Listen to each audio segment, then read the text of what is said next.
Jair Bolsonaro toma posse logo mais como 38º presidente da República.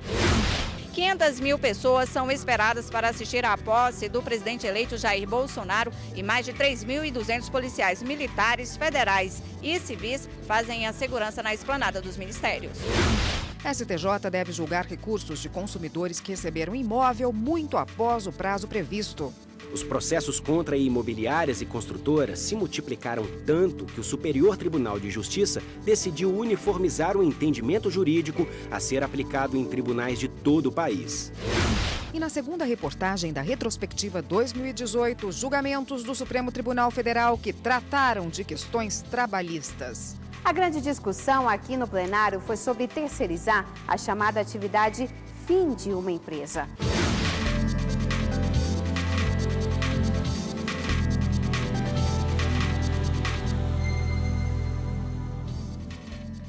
Olá, boa tarde para você. Uma enxurrada de ações envolvendo atrasos na entrega de imóveis tramitam na Justiça. Você vai ver agora o caso de uma consumidora que há 4 anos espera receber um apartamento comprado na planta e também como o STJ tem se manifestado em processos semelhantes.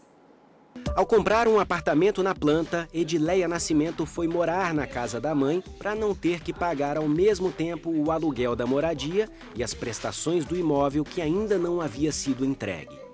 Seria temporário. A construtora prometeu entregar o apartamento novo em janeiro de 2015, mas Edileia continua morando com a mãe. Na época minha filha tinha 10 anos, hoje ela está com 17 e tinha uma com 14 que está com 21.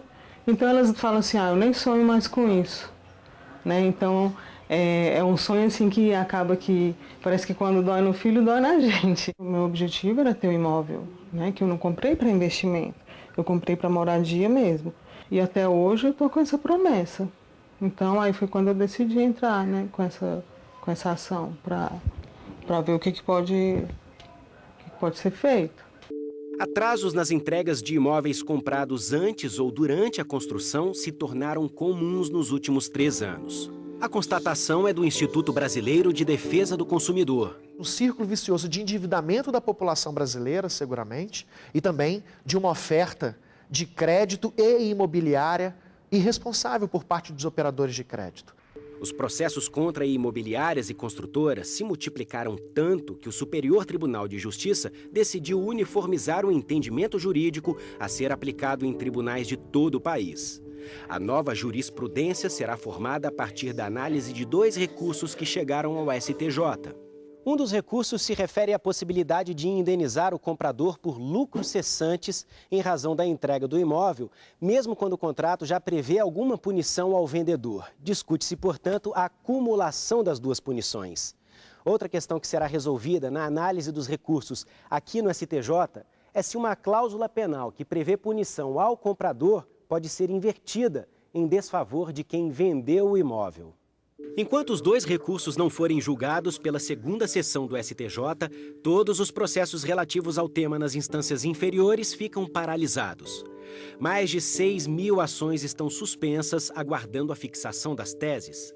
Para embasar o futuro posicionamento do Superior Tribunal de Justiça, os ministros da segunda sessão promoveram uma audiência pública com vendedores, consumidores, professores, especialistas e representantes de entidades de classe. Nós tivemos uma audiência pública que foi engrandecedora, enriquecedora, propiciando que nós pudéssemos analisar pelos diversos ângulos que a questão se apresenta e agora vamos produzir um documento, encaminhar a todos os julgadores para que eles possam também ter esse mesmo material e em seguida pautaremos o julgamento do recurso já com base em todas essas informações que recebemos. É uma forma bastante democrática de fazer justiça.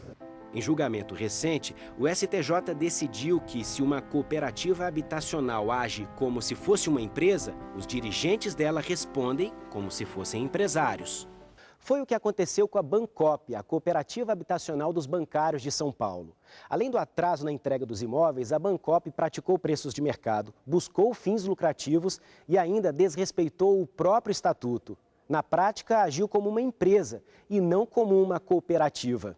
Ao julgar recurso sobre o caso, a terceira turma do Superior Tribunal de Justiça manteve a decisão da instância de origem de desconsiderar a personalidade jurídica da cooperativa. E assim como ocorre na relação de consumo, os bens dos dirigentes puderam ser usados como garantia para o ressarcimento dos prejuízos causados aos cooperados. A ação de reparação de danos também foi o caminho encontrado por Joaquim. Ele recebeu o apartamento comprado na planta dentro do prazo, mas em vez de 84 metros quadrados, tinha somente 64. A sensação foi de perda porque, vamos dizer, ele já estava praticamente vendido o apartamento, entendeu? E a pessoa que foi, comprou o apartamento, ela falou que se tiver os 84 metros, eu fico com o apartamento. Se for menor, eu não quero. Aí eu perdi a venda do apartamento. Mais de 30% dos brasileiros são considerados insones. É isso mesmo. Gente que tem muita dificuldade para dormir. Além de provocar danos à saúde, o problema crônico da falta de sono acaba comprometendo a capacidade de trabalho.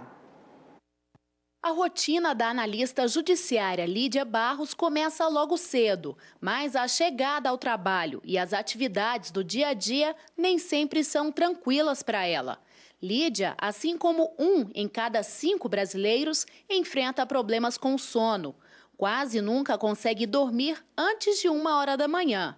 E a insônia tem sido frequente na vida dela há cerca de 1 ano. Eu não tenho noites bem dormidas todas as vezes. Eu acho que mais da metade das noites que eu passo não são boas, não tem aquele sono realmente ininterrupto, restaurador, né? São, assim, noites que eu demoro a pegar no sono, acordo muito cedo, não tenho uma qualidade de sono boa. No trabalho, Lídia precisa se esforçar para que o rendimento não seja prejudicado por causa da insônia. Ela relata que se sente mais cansada e com dificuldade de concentração nos dias em que não dorme bem. Muitas vezes recorre a algumas xícaras de café para amenizar o problema. E ainda tenta enfrentar a situação sem ajuda médica. Eu vou deixando para lá, eu às vezes acho que é um problema menor, embora não seja. E também, assim, medo de fazer muito exame, de perder muito tempo.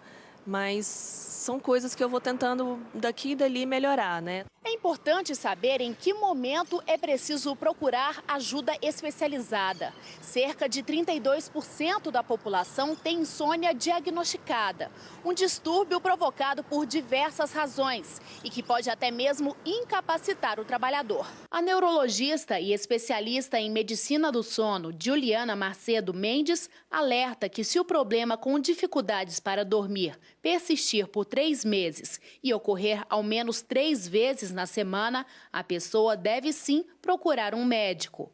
O problema tem diferentes graus de gravidade e pode afetar até mesmo a vida profissional do paciente. Se for um grau extremo, né, a insônia crônica, pode levar à incapacidade do trabalho, porque começa a afetar a concentração, memória, né?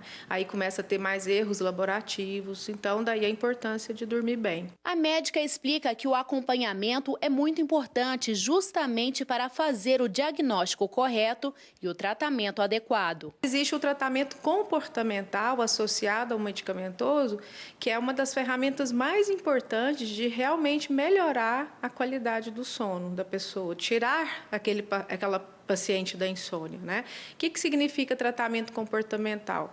Medidas de higiene do sono adequadas, adotar hábitos saudáveis para que o sono volte a acontecer e também tratamento psicoterápico. E o tratamento medicamentoso a gente vai conseguindo com que a pessoa ressincronize o seu sono, dormindo melhor, por algum tempo ele vai ser necessário.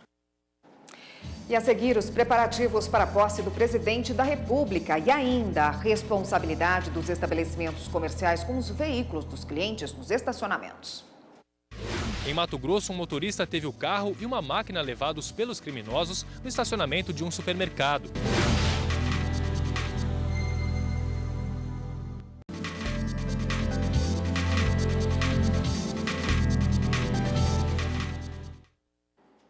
$500 mil pessoas são esperadas na esplanada dos ministérios para a posse do presidente da República. O esquema de segurança conta com as Forças Armadas e mais de 3.200 policiais.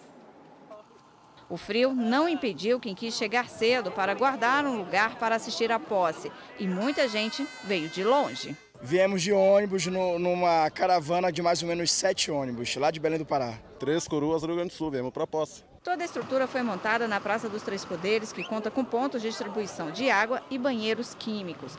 Mas para chegar até lá, o público tem que passar por 4 barreiras de revista com detector de metais e cabine de raio-x. Segundo a Polícia Militar, são esperados mais de 500 mil pessoas. Nessa primeira revista, a gente tira os objetos grandes, como guarda-chuvas, garrafas, bicicleta, skate. Não pode entrar com nenhum objeto assim, só pode entrar com a sacolinha com alimento. Depois, quanto mais próximo do presidente, maior a rigidez na revista. 8 cães também vão ajudar no trabalho da polícia. A gente vai ter os cães de emprego para explosivos, drogas e armas. Dona Francisca não passou na primeira revista e foi impedida de entrar. Biscoitos, salgados. E agora?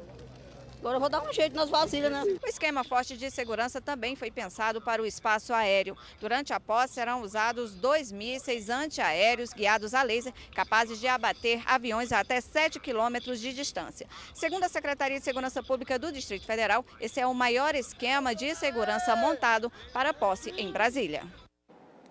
E agora falta pouco mais de 1 hora para o início da posse do novo presidente do Brasil. Jornalistas de todo o país e também veículos estrangeiros estão a postos para acompanhar cada detalhe da cerimônia, que começa com um culto ecumênico na Catedral Metropolitana de Brasília.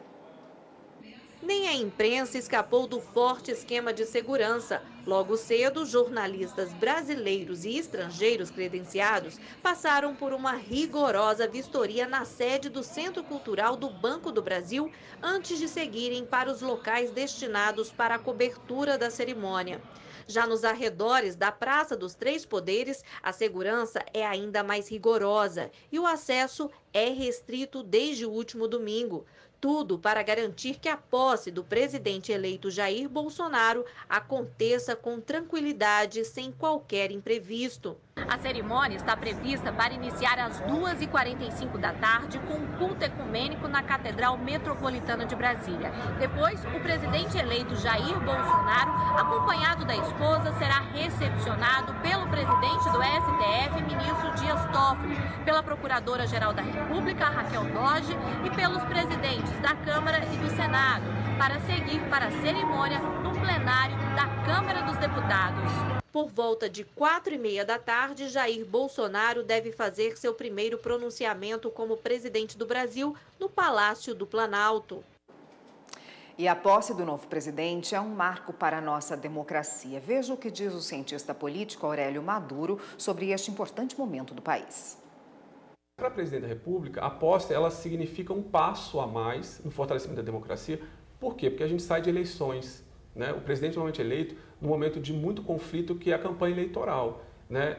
E a gente teve no ano passado, teve nesse ano ainda nas últimas eleições, uma campanha eleitoral muito beligerante, de muita polarização. Então essa posse, como a maior parte da posse, essa é mais simbólica por isso, porque se tenta pacificar o país, né? E as forças políticas começam a tomar, viram os atores do que elas são normalmente. Então, oposição, situação, e isso é da democracia. Mas você não tem mais aqueles ataques gratuitos que normalmente acontecem na campanha e que pioram a campanha em função disso. Os estabelecimentos comerciais são responsáveis pela segurança do cliente, mesmo dentro do estacionamento. Quem tiver o carro roubado ou furtado nesses locais pode pedir ressarcimento.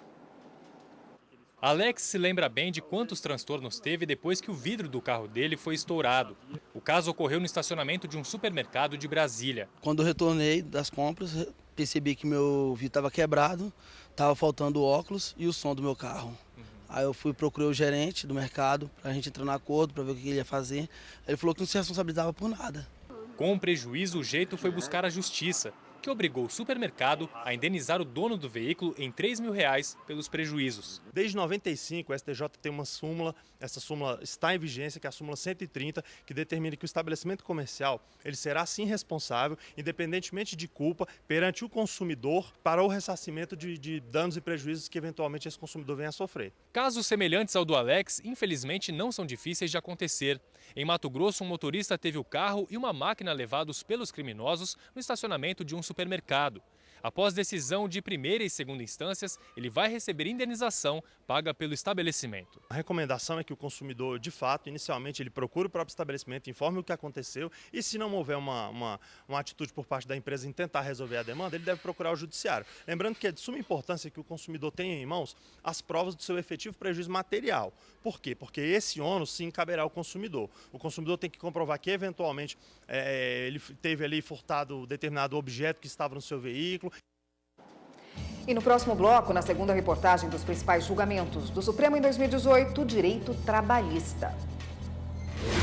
Sem trabalho não há falar-se em direito ou garantia trabalhista. Sem trabalho, a Constituição Social não passará de uma carta de intenções.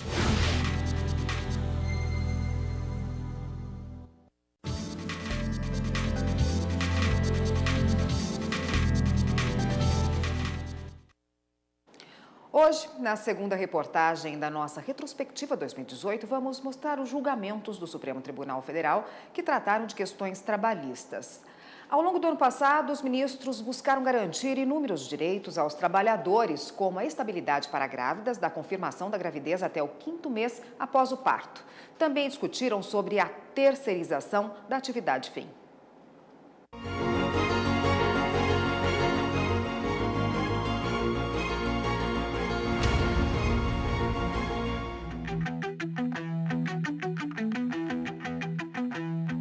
Sessões plenárias dedicadas à terceirização. O trabalho agora é um direito humano subjetivo, portanto, não é mais uma mercadoria. A terceirização é, na verdade, um moderno sistema de organização empresarial. A grande discussão aqui no plenário foi sobre terceirizar a chamada atividade fim de uma empresa. Mas o que seria isso? Vamos então imaginar uma construtora. O objetivo dela é construir casas, prédios e outros tipos de construções. Os pedreiros, eletricistas, engenheiros e pintores estão diretamente ligados à obra e, por isso, exercem a atividade fim. Já, por exemplo, o pessoal da limpeza e as secretárias se encaixam na atividade meio, porque não depende deles a obra. Em agosto de 2018, o Supremo decidiu que sim, as empresas podem contratar terceirizados para todos os setores. A realidade econômica mundial é uma outra realidade, é um outro mundo. Não é mais aquele mundo do início desse enunciado de 1986, e vejam que, inicialmente, o enunciado, ele dizia respeito a permitir apenas e tão somente a terceirização em relação às leis específicas que existiam à época. Sem trabalho não há falar-se em direito ou garantia trabalhista. Sem trabalho, a Constituição Social não passará de uma carta de intenções. Não acarreta, segundo penso, a temida precarização social do direito do trabalho, nem expõe o trabalhador terceirizado a condições laborais adversas que possam reeditar em inaceitável retrocesso social. E sabe a contribuição que os trabalhadores eram obrigados a pagar todos os anos para os sindicatos? Ela agora é facultativa. A novidade veio com a reforma trabalhista de 2017 e o Supremo manteve assim ao julgar 19 ações em junho de 2018. Considero que essa mudança leva a um novo pensar a forma de a sociedade trabalhar e lidar com o Brasil em todas as categorias. As entidades sindicais foram acostumadas durante várias décadas a conviver com esse modelo de dinheiro fácil.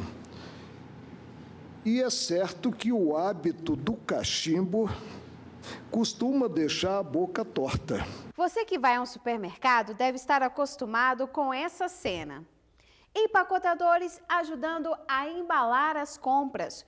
Só tem um detalhe que talvez você não saiba. Algumas partes do país aprovaram leis que obrigam a contratação desses profissionais. Mas aqui no STF, essas normas municipais foram consideradas inconstitucionais porque estabelecem regras de direito comercial e apenas a União poderia criar essas leis. É comum hoje a verificação de que nesses estabelecimentos os próprios clientes passam os produtos numa máquina que, pelo código de barras, identifica a mercadoria. Ato seguinte, um saco plástico é expedido e a própria pessoa faz esse empacotamento. O Supremo também analisou no ano passado a demissão de funcionários de estatais. Decidiu que a empresa brasileira de Correios e Telégrafos só pode demitir se justificar os motivos. A Corte julgou um recurso dos Correios com base em uma decisão de 2013, quando o STF entendeu que os empregados dos Correios não têm estabilidade no serviço público. Quando se faz um processo seletivo ou um concurso público de ingresso, é preciso que a demissão siga inversamente o mesmo rito, ainda que aproximado. E restringimos a tese apenas ao que foi discutido especificamente dos autos, que era a situação da empresa brasileira de Correios e Telégrafos. Ainda durante o ano de 2018, duas decisões importantes para as gestantes. Os ministros confirmaram que as mulheres grávidas têm estabilidade desde a confirmação da gravidez até o 5º mês após o parto. É de caráter objetivo, de modo que se a gestante for capaz de provar documentadamente que já se encontrava grávida no momento da demissão, penso que o conhecimento do empregador é indiferente. Aqui, eu volto a insistir, a proteção é a maternidade. Leva em conta a mãe e o filho. E também, candidatas grávidas podem remarcar o teste de esforço físico de concursos públicos. Por uma razão, dentre as várias, de modo especial, é aquela que deriva do artigo 6º da Constituição da República Federativa do Brasil, que eleva a condição de direito social à proteção à maternidade. A mulher que já é tão discriminada, que enfrenta tantas dificuldades no mercado de trabalho, em comparação com os homens, nessa fase especial da gravidez, sem dúvida, ela demanda esses cuidados. E amanhã, na terceira reportagem da nossa retrospectiva 2018, veja os casos relacionados ao direito penal que chegaram ao plenário do Supremo Tribunal Federal. Esta edição do Jornal da Justiça fica por aqui. Obrigada pela companhia e uma ótima tarde. E a gente se vê novamente no Jornal da Justiça, segunda edição. Até lá!